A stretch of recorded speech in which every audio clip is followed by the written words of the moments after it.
Queridos, abramos a palavra do nosso Deus em 1 Timóteo, capítulo 4. 1 Timóteo, capítulo 4. O texto de consideração da nossa exposição nessa manhã do seu santo dia é versículos 6 e 7. 1 Timóteo 4, versículos 6 e 7. Diz assim a palavra do nosso Deus, irmãos: propondo estas coisas aos irmãos, serás bom ministro de Jesus Cristo, criado com as palavras da fé e da boa doutrina que tens seguido. Mas rejeita as fábulas profanas e de velhas, e exercita-te a ti mesmo em piedade, porque o exercício corporal para pouco aproveita, mas a piedade para tudo é proveitosa, tendo a promessa da vida presente e da que há de vir. Amém. 1 Timóteo 4, 6 a 8. Oremos, irmãos, clamando ao Senhor mais uma vez. Senhor, mais uma vez nos achegamos a Ti, Senhor, e mais um dia do Senhor em nossa peregrinação nessa terra, enquanto nós rumamos, Senhor, para a Nova Jerusalém, a cidade que ansiamos e aguardamos dos céus, onde está a nossa cidadania, Senhor. E por isso, mais uma vez, nós nos reunimos nesse dia, que não é nosso para os nossos lazeres, mas para dedicá-lo a Ti, Senhor, ao Teu culto e à Tua adoração sobre a terra, de forma que os Teus fiéis, o Teu povo se reúne sobre toda a face da terra, Senhor, e o Teu culto é preservado de geração em geração. Aqui estamos, Senhor, desejosos de ouvirmos de Ti a Tua instrução, a Tua palavra, que nos será pregada, desejosos, Senhor, de nos maravilharmos com a Tua glória, com a beleza da Tua santidade, Senhor, e sermos alvos, Senhor, da operação do Teu Espírito. Por isso, nos abençoa mais uma vez, como o Senhor tem nos abençoado até aqui. Nós oramos em nome de Jesus. Amém.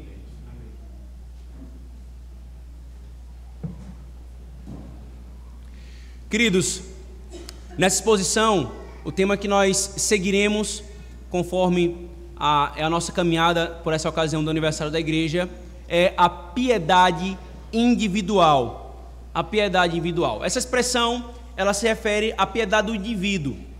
Aquilo que nós vimos ontem associado à piedade, só que aplicado ao indivíduo, à pessoa individualmente.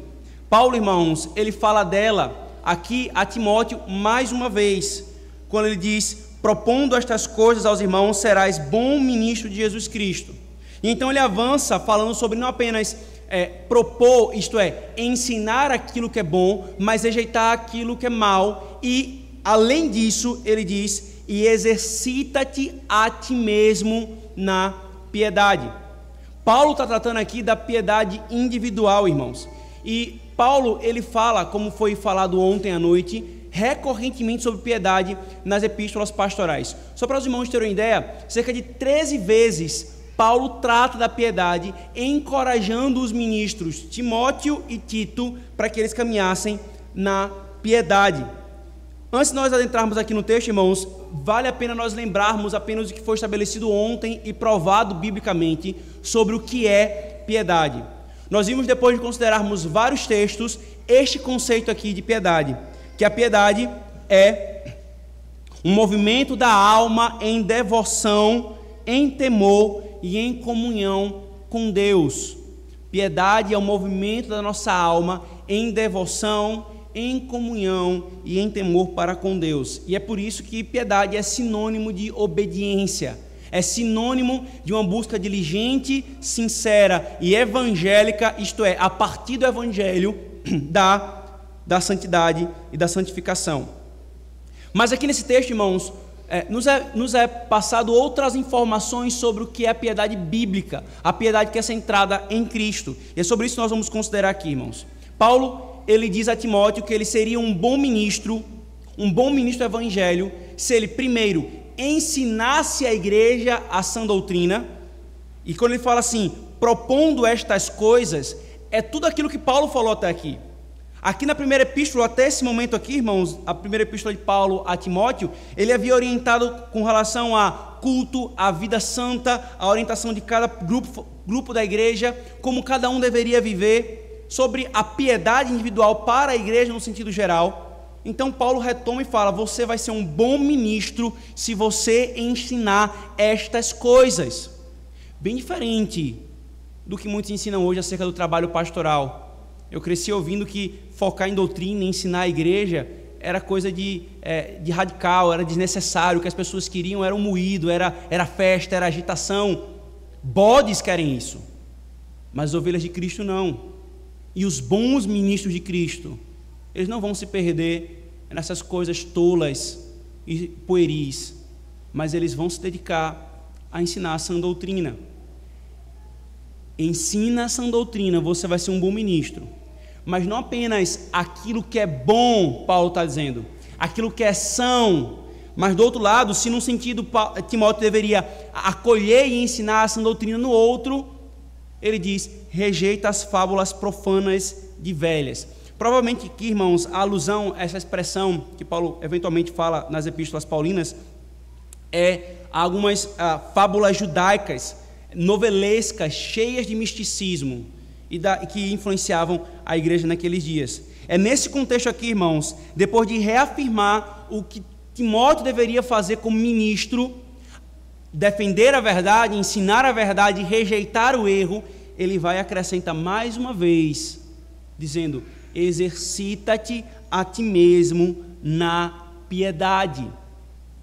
E ele faz isso aqui, irmãos, estabelecendo um comparativo no versículo 8. Ele termina essa exortação, versículo 7, exercita-te a ti mesmo, né, em piedade. Então, o versículo 8 ele diz: porque o exercício corporal para pouco aproveita, mas a piedade para tudo é proveitosa, tendo a promessa da vida presente e da que há de vir. Paulo estabelece aqui, irmãos, um comparativo e uma associação entre o exercício da piedade e o exercício físico. Um exercita a alma, o outro exercita o corpo. Paulo aqui, irmãos, nessa comparação, ele está dizendo que o exercício da piedade, ela é de um proveito maior quando você compara com o exercício físico. E eu já preciso deixar claro aqui, meu irmão, que Paulo não está desprezando, desencorajando o exercício físico, de forma que um sedentário pode abrir esse versículo e falar assim: está vendo, eu não vou fazer exercício porque é bíblico. Não é isso.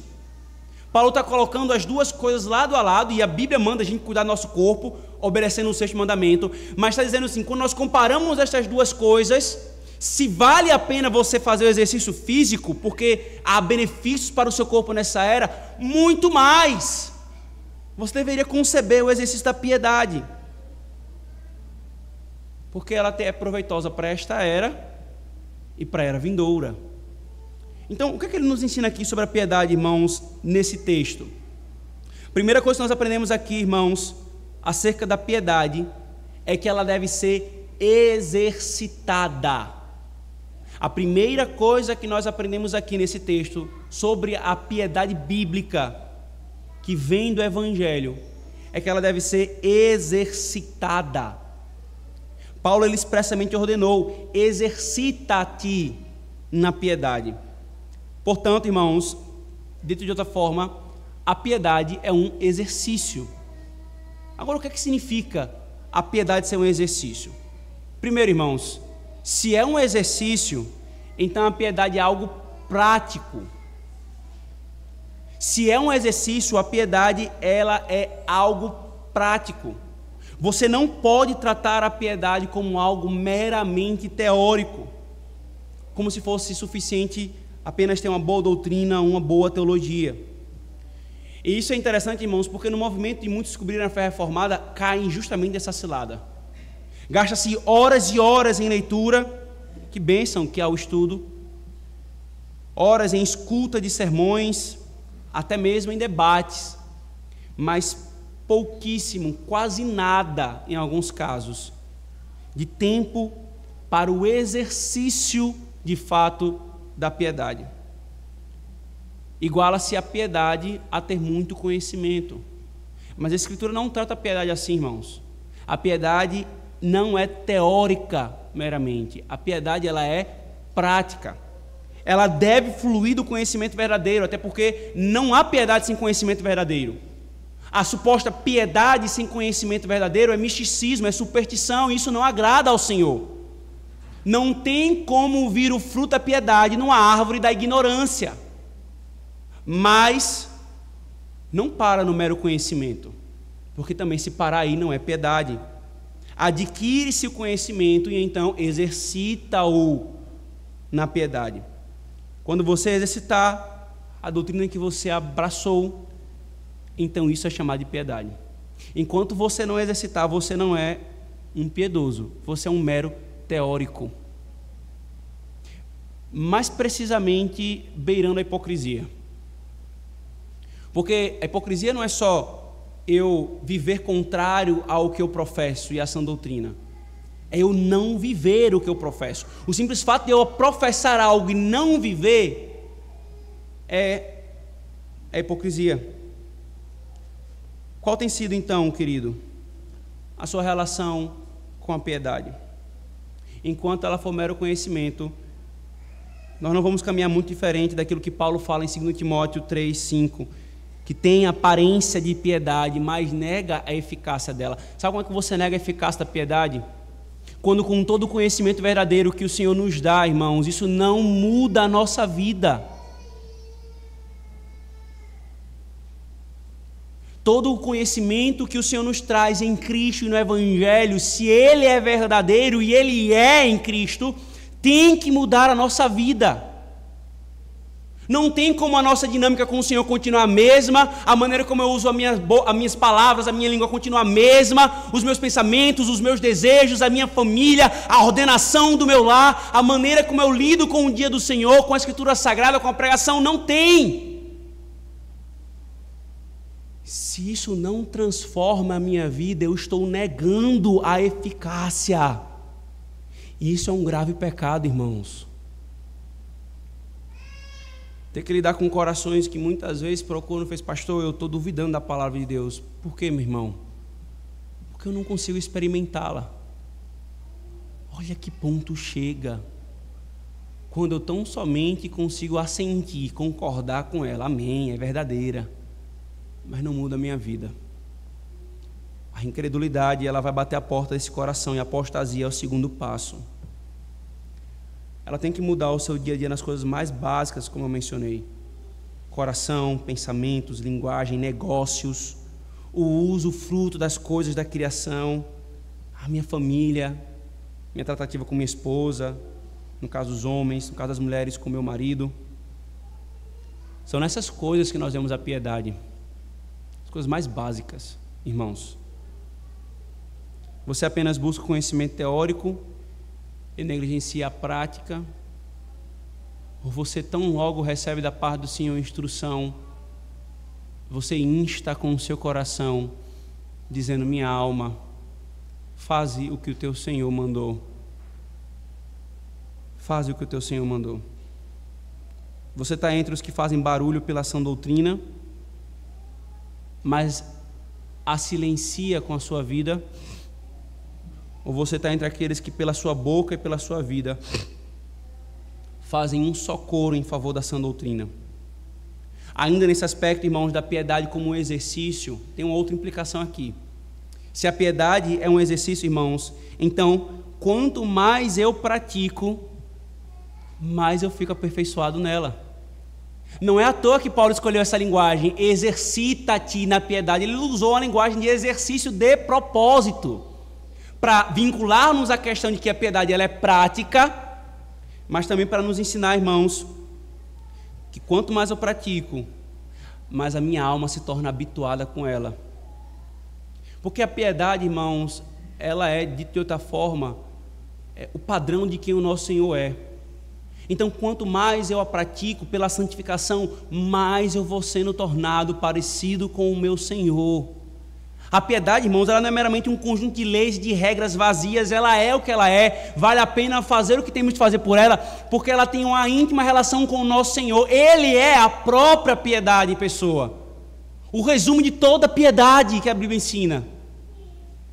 Então, quanto mais eu exercito, mais eu me torno parecido com Ele, mais eu vou sendo aperfeiçoado. Nós temos até um ditado aqui no Brasil, um dos poucos verdadeiros, um ditado popular, que é: a prática leva à perfeição. E isso é com qualquer obra, com qualquer ação. Uma esposa acaba de casar, começa a cozinhar, daqui a pouco queima arroz, queima feijão, queima ovo, queima água.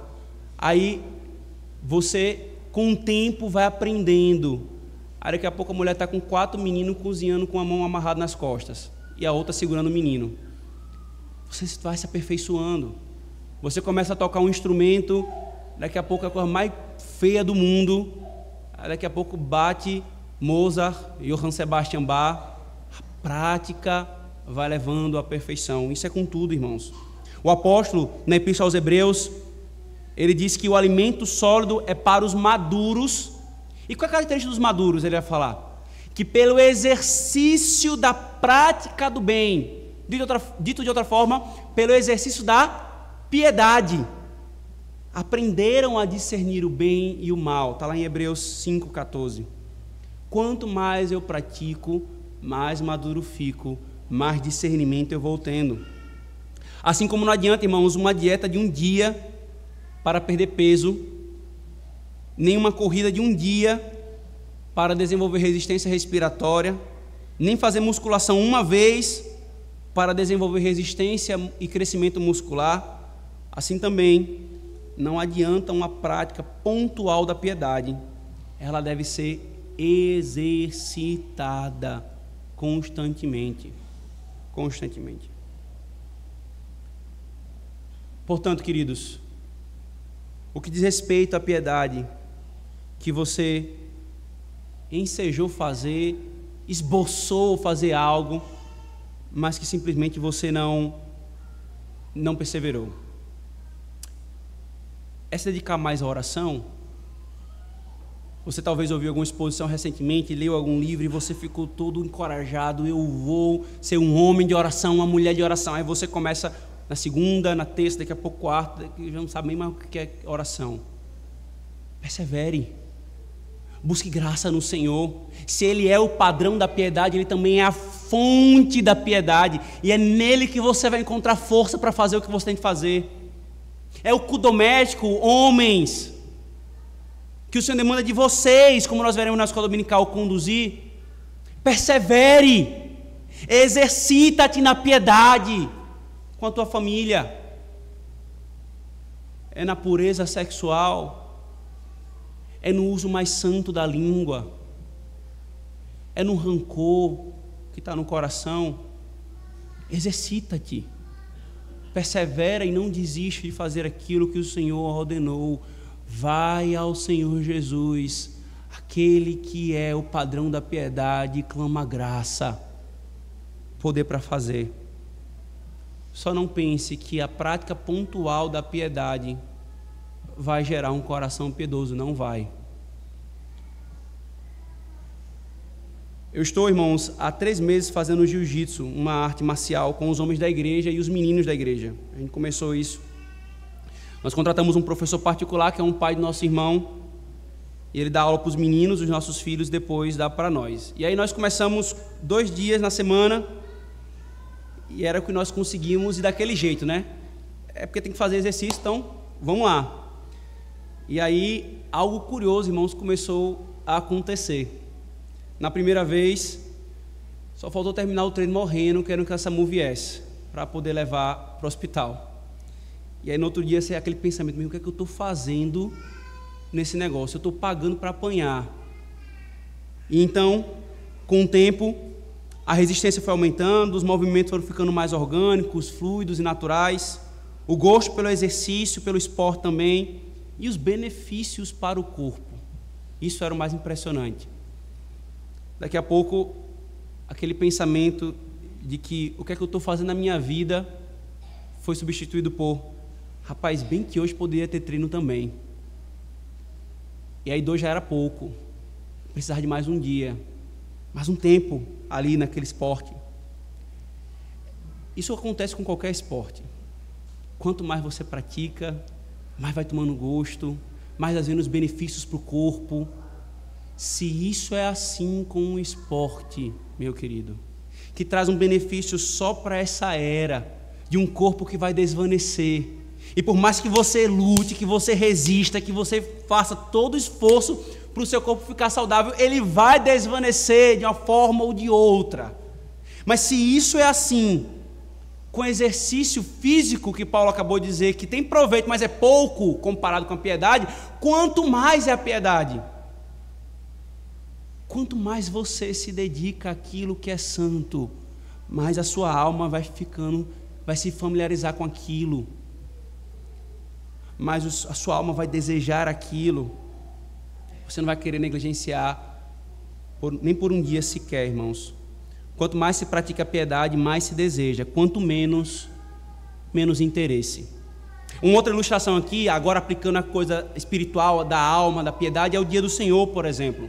Muitos, quando descobrem o dia do Senhor, acham um fardo. Que negócio sem futuro, alguns pensam. Eu quero a minha praia, no caso do Natal. Ou eu quero o meu sítio, ou eu quero minha televisão, ou eu quero meu Fórmula 1, não sei se passa Fórmula 1 ainda, mas enfim, eu quero alguma coisa que eu possa fazer aqui no meu dia de descanso. E fazer qualquer movimento é um esforço, hercúleo, um fardo. Mas então, vem a doutrina, o Espírito convence, a Bíblia provando claramente que esse dia não é nosso, é dele. Aí vem, começa a fazer sem jeito, tal, começa a praticar, começa a vir, ser diligente no dia do Senhor, aí começa a ter o benefício de comer todo dia do Senhor, uma mesa farta da palavra de Deus, a alma começa a ser transformada e você começa a nem perceber os detalhes que vão, sem você perceber as coisas vão acontecendo, o Senhor vai moldando o seu corpo, a sua alma, você vai ficando cada vez mais santificado pela obra do Espírito. Depois de um ponto você não consegue mais se perceber sem estar dedicando esse dia para o Senhor. A prática levou a constância e a maturação. Por que vale a pena isso, irmãos? Por que vale a pena dedicar-nos assim a esse exercício tão constante da piedade? Porque a piedade, irmãos, é comunhão com Deus. E é isso que mais a alma de um crente verdadeiro deseja: comunhão com Deus por meio de Cristo, no poder e no vínculo do Espírito. Mas há uma segunda informação aqui, irmãos, o segundo fato sobre a piedade que nos é dito aqui. A primeira é que ela é um exercício, ela é prática, ela tem que ser constantemente praticada. Mas a segunda é que a piedade ela deve ser exercitada individualmente. Paulo não simplesmente diz exercita a piedade, ele diz exercita-te a ti mesmo. Ainda há uma ênfase aqui no original. Timóteo, irmãos, como ministro, ele deveria encorajar os demais no exercício da piedade como um treinador. O papel do pastor e dos presbíteros, se nós pudéssemos resumir dessa forma, é isso, irmãos. É sempre estar encorajando a igreja a caminhar na piedade. Sai um, vem cá, meu irmão, não desista da piedade. Fraqueja outro, vem cá, meu irmão, vamos se levantar, vamos para a piedade. Em suma, pode ser resumido dessa forma. Mas aqui, irmãos, a questão é que recorrentemente Paulo enfatiza que, como ministro, antes dele encorajar a outros ou demandar dos outros a piedade, ele mesmo deveria se dedicar a ser padrão disto. E é com isso que se estabelece essa doutrina. A piedade ela é individual e intransferível. Uma das coisas que o pessoal fala, e aqui eu estou fazendo sempre os paralelos, irmãos, com o exercício, porque Paulo fez esse paralelo. Uma das coisas que, certa vez, um vídeo no Instagram, um cara querendo encorajar a você sair do sedentarismo, ele diz, ninguém pode fazer isso por você, é o seu corpo, o benefício é só para você, ninguém pode fazer exercício no seu corpo por você. Muito mais a piedade é a tua alma. Ninguém pode exercitar a tua alma na piedade se não for você. Se não for você. Portanto, você, marido, você não deve se apoiar na piedade da sua esposa. Ah, minha esposa é uma mulher de oração, a piedade dela vale por mim. Não, meu querido. Nem você, esposa, na piedade do seu marido. O meu marido, ele é tão dedicado ao estudo da palavra. Nem os filhos na piedade dos pais. Nem os pais na piedade dos filhos. Deus chama-nos, irmãos, individualmente a exercitarmos-nos na piedade. E não adianta você colocar a culpa no outro por a sua impiedade. Não, eu sou assim porque meu pai é impiedoso. Deus vai demandar de você no dia do juízo. Ele não vai perguntar se o seu pai ou sua mãe foram muito ou pouco piedosos, ou se você, pai, se seus filhos foram, se você, Maria, sua esposa, foi. Ele está chamando nós individualmente. Exercita-te a ti mesmo na piedade e para de se encostar no outro. E daqui vem uma outra aplicação, irmãos, que antes de nós sermos policiais da piedade dos outros, nós devemos preocupar-nos com a nossa própria piedade, especialmente se você não está na posição de demandar aos outros a piedade. Por exemplo, a posição de marido para com a esposa, ou dos pais para com os filhos, ou do ministro, dos presbíteros para com a igreja. Tem irmãos que têm essa inclinação pecaminosa de querer ser policial da piedade dos outros, quando negligencia totalmente a sua própria piedade. Primeiro, exercita-te a ti mesmo. Então a piedade, ela é prática, ela tem que ser constantemente praticada, é um exercício. E então nós vimos agora que a piedade, ela é individual, ela é intransferível. Nós temos que buscar individualmente a piedade. Mas aqui, irmãos, também é uma última informação que Paulo nos diz sobre a piedade, que ela é para tudo é proveitosa. Que ela para tudo é proveitosa. Veja, por favor, finalzinho do versículo 8.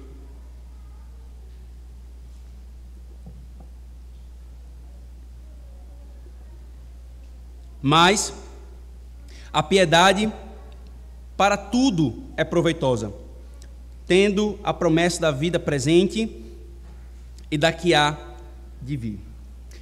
Então, não apenas Paulo dá a ordem de exercitar na piedade individualmente, mas ele nos traz encorajamentos para que nós possamos fazê-lo. Então, ele diz, ela é proveitosa e vantajosa. Por que você tem dúvida de fazer isso? Qual é o obstáculo que você coloca? Eu não quero parecer um santinho, eu não quero parecer um neopuritano, eu não quero parecer um santarrão, um chato. Mas não é essa a questão. Vale a pena investir na perseguição da piedade, porque ela é para tudo proveitosa. Nós julgamos, irmãos, as coisas pelas vantagens que ela nos traz. Isso é indubitável. Você vai comprar uma casa, você vai comprar um carro, você vai fazer um investimento, você vai comprar uma roupa, o que for, você faz um cálculo básico. É vantajoso? O conhecidíssimo custo-benefício. Ou BB, né? Bom e barato. A gente está sempre pensando assim, quão vantajoso vai ser para mim? Pois bem, irmãos, aí Paulo nos mostra que se tem uma coisa que vale a pena, que é vantajosa sobre todas, é a piedade. Ele diz, ela é proveitosa, primeiramente, para tudo. Isso é interessante, irmãos, Paulo usar dessa forma, essa linguagem, essa expressão, porque, meus irmãos, nada neste mundo é proveitoso para tudo. Nada. Nada. Tudo tem ônus e bônus. Tudo, para você obter algum ganho, você tem uma perda, uma dor. Tem até aquele ditadozinho, né? Sem dor, sem ganho, tudo. Mas a piedade, irmãos, ela é proveitosa para todas as áreas da vida. Algumas coisas são proveitosas apenas para uma área, para um aspecto. Outras vêm com ônus para que você possa ter os bônus. A piedade, ela se estende a todas as áreas da vida. Ela serve para a sua vida, para a sua família, para a igreja, para o trabalho, para o bem da sua alma, para o bem da alma dos outros, para a glória de Deus, para tudo. E então ele coloca um outro argumento aqui, que ela tem a promessa da vida presente e da que há de vir. A coisa mais proveitosa que você pode encontrar nessa vida, dentre elas, o que Paulo citou aqui, o próprio exercício físico, tem promessas e benefícios para esta era. Mas a piedade, Paulo diz, é para agora e para a eternidade. Ela é proveitosa para o tempo e para a eternidade. Nós fazemos porque, irmãos, somos seres do tempo e precisamos das coisas que são proveitosas para aqui. Mas nós também somos seres imortais. Nós não vamos deixar de existir. Nós vamos viver eternamente. E o homem que só mede as coisas pelo tempo, por aquilo que é temporal, é um homem infeliz. Ele está investindo muito naquilo que vai desvanecer. E naquilo que será eterno? Onde é que está o seu investimento? Onde é que está o seu investimento? A piedade, porém, irmãos, é para hoje, para a glória. Ela não é boa apenas para a glória, mas você já tira proveito para agora. E então nos choca, irmãos, uma coisa. Se ela é tão vantajosa, por que aqueles que investem tão pouco tempo na piedade, em um contraste com tanto tempo nas coisas temporais? Por que, irmãos? Você está entre estes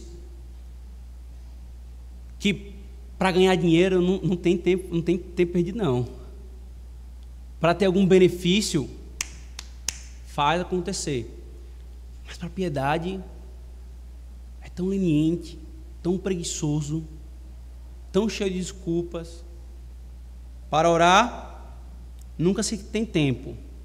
Mas para ganhar dinheiro, olhar Instagram, desfrutar de um lazer, se arruma um tempo até de onde não se tinha.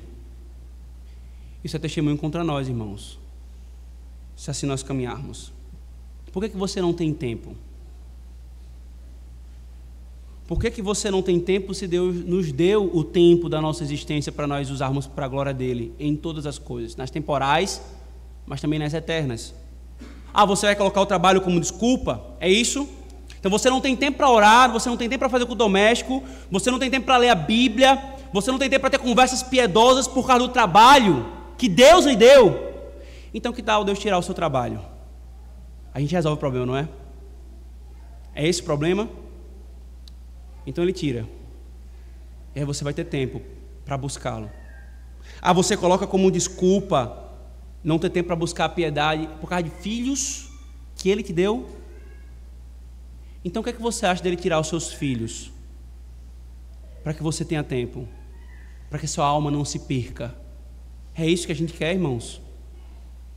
Ou então, porque eu tenho que cuidar da minha casa, então que tal Deus tirá-la? Aí você não vai ter essa desculpa para não buscá-lo. Nada nessa era, irmãos, pode ser desculpa para nós buscarmos a comunhão com o nosso Deus.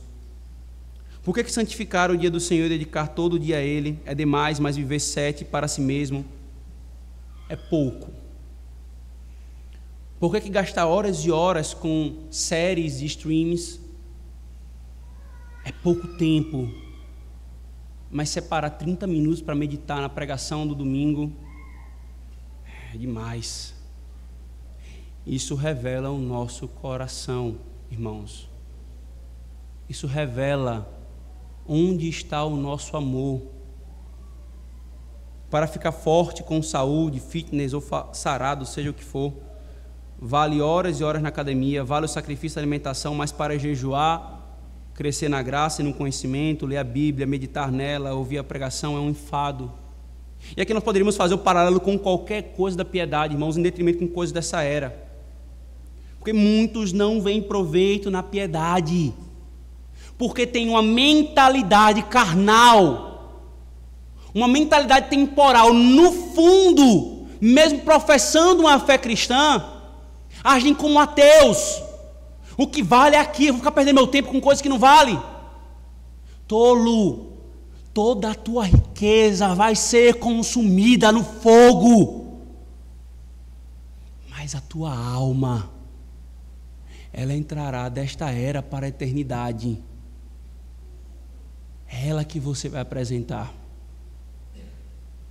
O que é que vale investir? Outros veem nela, como Paulo fala, fonte de lucro. Mas apenas os crentes perseguem a piedade pelo benefício espiritual, sem medo de serem taxados do que for. É muito impressionante essa questão de você receber represália, retaliação por aquilo que claramente a Bíblia está ensinando. No nosso caso, no meu caso como ministro, por aquilo que eu jurei diante de Deus e dos homens, e você receber oposição. Mas quando você tem convicção do que a palavra de Deus está mandando, quando você vê os frutos que o Espírito traz na sua vida, na vida da igreja, na vida de pessoas que às vezes passavam 1 década, 2 décadas se arrastando espiritualmente, mas ali está o vigor do Espírito operando. Meu irmão, falem o que quiser, eu vou prestar contas a Deus. Você vai prestar contas a Deus. Se você tem desprezado a piedade por causa de temor de homens, no último dia, de nada valerá você dizer: Senhor, eu não persegui tanta piedade assim porque, era um contexto evangélico meio difícil, diferente e tal. Mas eu vim a você, ensinando-lhe o caminho. Ensinando-lhe o caminho. Se esse é o seu caso, se você não vê proveito na piedade, você claramente é um tolo. Você pode ser um expert em rendimento financeiro, sobre o melhor investimento, sobre a melhor operação de negócios, ser o desenrolado para ganhar dinheiro. Mas se você despreza a piedade em detrimento de uma diligência nessas coisas, você mostra ser um zero à esquerda no que diz respeito a investir para a vida. Não é virar monge, irmãos, irmos para o monastério. O exercício físico é de pouco proveito, não é de nenhum. Nós façamos, mas sem negligenciar aquilo que é de maior proveito para essa vida e para a eternidade. É isso que esse texto nos ensina, irmãos, sobre a piedade. Mas ainda, irmãos, antes de encerrar a nossa exposição, eu gostaria de trazer algumas orientações práticas sobre como exercitar a piedade individualmente. O texto tratado, ele nos trouxe os fundamentos essenciais para entendermos a piedade, mas não poderia terminar essa exposição sem dar alguns indicativos, apenas coligindo os resultados do que a Bíblia fala, irmãos. E aqui nós vamos recorrer aos puritanos. Foram irmãos na história da igreja que diligentemente preocuparam-se com a piedade, procuraram na palavra de Deus como era e qual era o padrão bíblico e centrado em Cristo da piedade. Primeiro aqui então, irmãos, eu cito o puritano Lewis Bailey. Ele escreveu um clássico na história da igreja chamado A Prática da Piedade, e ele define a prática da piedade em função de 3 ações, dizendo o seguinte: a prática da piedade consiste em conhecer a essência de Deus. 2, em você conhecer o seu próprio ser com respeito ao seu estado de corrupção e de renovação em Cristo. E 3, em glorificar a Deus corretamente com a sua vida. Portanto, a piedade aqui, irmãos, envolve conhecimento verdadeiro, conduzindo a uma prática viva, vívida e experiencial que me transforma. Segundo, o puritano Richard Graham, um presbiteriano, ele escreveu um material com 18 conselhos para viver a piedade. E aí, desenvolvendo-os brevemente, eu vou apenas citar aqui os tópicos. Primeiro, tenha certeza de ter Deus e as coisas de Deus ao lado do seu coração quando você acordar. Segundo, antes de se envolver com as coisas do mundo, vá mais solenemente a Deus, eleve seu coração a Ele. 3, depois de estiveres com Deus, vigia teu coração e mantém no próximo, para que teu coração não se afaste muito de Deus naquele dia. 4º conselho: faça o seu trabalho diário com diligência, o trabalho temporal. Quinto, enquanto estiver trabalhando em sua vocação, evite ofensas contra Deus e contra os homens. Sexto, estabeleça um momento de devoção familiar. Sétimo, seja cuidadoso durante todo o dia com o que você fala e o uso da sua língua. Oitavo, esteja atento e observe o trabalhar da providência de Deus para você e para os outros. Nono, cuidado com as tentações nos momentos de aflição. Décimo, tome cuidado para não soltar as rédeas das paixões incontroláveis. 11º, quando você perceber que alguma tentação está surgindo, certifique-se de enfrentar o tentador na força de Cristo e no poder do Espírito. 12ª orientação, atente para o movimento do Espírito em seu coração. 13ª, esforce-se para acrescentar algo a cada graça, a cada dia da sua vida, para tirar algo do pecado em sua vida. 14º, recorra frequentemente, a cada hora, ao sangue de Cristo para a fé e o arrependimento. 15º, se você cair em um pecado de morte profunda, não fique muito tempo nele, mas recorra a Cristo para obter ajuda. 16ª, acima de tudo, tome cuidado para não cair no hábito de pecar. 17ª, faça ou receba o bem em todos os lugares em que Deus o chamar. 18ª, encerre o dia com oração secreta e privada. Mas também aqui é útil, irmãos, são 18 conselhos bíblicos que ele está na palavra de Deus, mas há também aqui o aspecto, ele fala de forma prática, aqui um terceiro puritano e o último que nós vamos citar aqui, que nos auxilia nisso, em que ele descreve 24 características de alguém que vive a piedade. Thomas Watson é esse puritano, e ele definiu a piedade assim: ela é a expressão sagrada e a obra de Deus em um homem, pelo qual, deixando de ser carnal, ele é feito espiritual. E a piedade coloca um homem no céu, mesmo antes de ele chegar lá. Quais são as 24 características, irmãos, descritas nas Escrituras da pessoa piedosa, que Thomas Watson resumiu, e eu a cito aqui como orientação da piedade individual? Ele diz: a pessoa piedosa, ela é, primeiro, alguém de conhecimento da palavra. Segundo, então, se você despreza o conhecimento da palavra, você não vai avançar jamais em piedade. Segundo, é uma pessoa movida pela fé. Terceiro, é uma pessoa inflamada pelo amor a Deus. Quarta característica, é uma pessoa semelhante a Deus. Quinta característica, ela é muito rigorosa e cuidadosa quanto ao culto a Deus. Sexta característica, ela é uma serva de Deus. Sétima característica, a pessoa piedosa, ela valoriza a Cristo. Oitava característica, a pessoa piedosa, ela chora pelos seus pecados, chora quando o Senhor o conduz em santidade, com gratidão. Nona característica, é uma pessoa que ama a palavra de Deus, ama a palavra escrita, ama a palavra pregada, ama a palavra lida, ama a palavra sacramentada. Décima característica, é uma pessoa que tem o Espírito Santo de Deus habitando nela. 11ª, é uma pessoa humilde. 12ª, é uma pessoa que ora. 13ª, é sincera. 14ª, é celestial. Os seus pensamentos estão no céu e tudo o que faz é voltado para o céu. 15ª, é uma pessoa zelosa. 16ª, é uma pessoa paciente. 17ª, é uma pessoa agraciada. 18ª, ela ama os outros crentes, os santos. 19ª, ela não se entrega a nenhum pecado.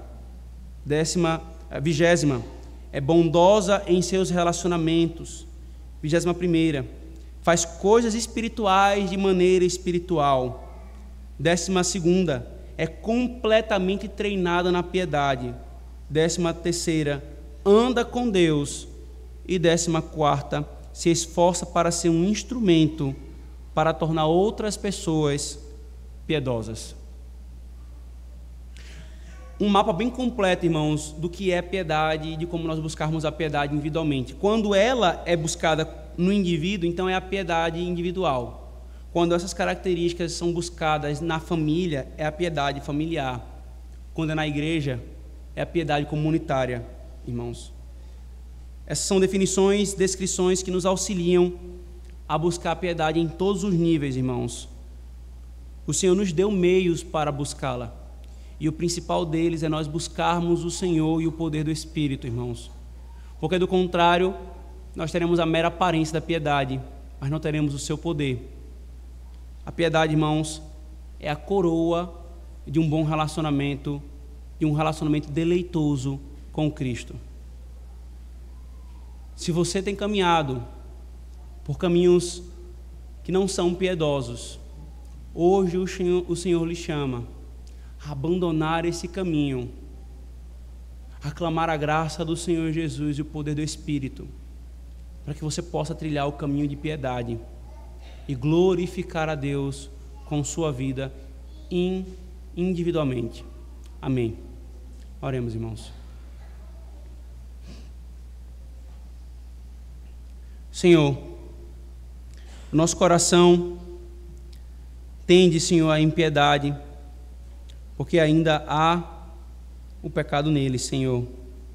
Há o pecado nele. Mas o Senhor nos deu tudo o que nós necessitamos para a vida e para a piedade. Então, primeiramente, Senhor, aqueles que não creem em Ti, que ouviram hoje a exposição da Tua palavra, que o Senhor os converta, tirando da morte para a vida, trazendo o princípio da piedade em seu coração, Senhor. Mas que aqueles entre nós que já cremos no Senhor e temos caminhado, Senhor, de forma negligente no que diz respeito à piedade, ó Senhor, firma os nossos passos neste caminho santo, Senhor. Faz-nos, Senhor, exercitarmos a piedade constante e individualmente, Senhor, reconhecendo-a como mais proveitosa do que qualquer coisa nesta era, Senhor. Buscando o Teu padrão, aquilo que o Senhor coloca na Tua palavra. Nós pedimos a Tua força, a Tua graça, porque por nós mesmos nós não conseguimos, Senhor, obedecer a Tua lei. Mas se pelo Espírito nós mortificarmos o pecado, Senhor, viveremos. Se pelo Espírito o Senhor nos conduzir no caminho da vida, nós viveremos, Senhor. Nós oramos pedindo a Tua bênção sobre nós, em nome de Jesus. Amém.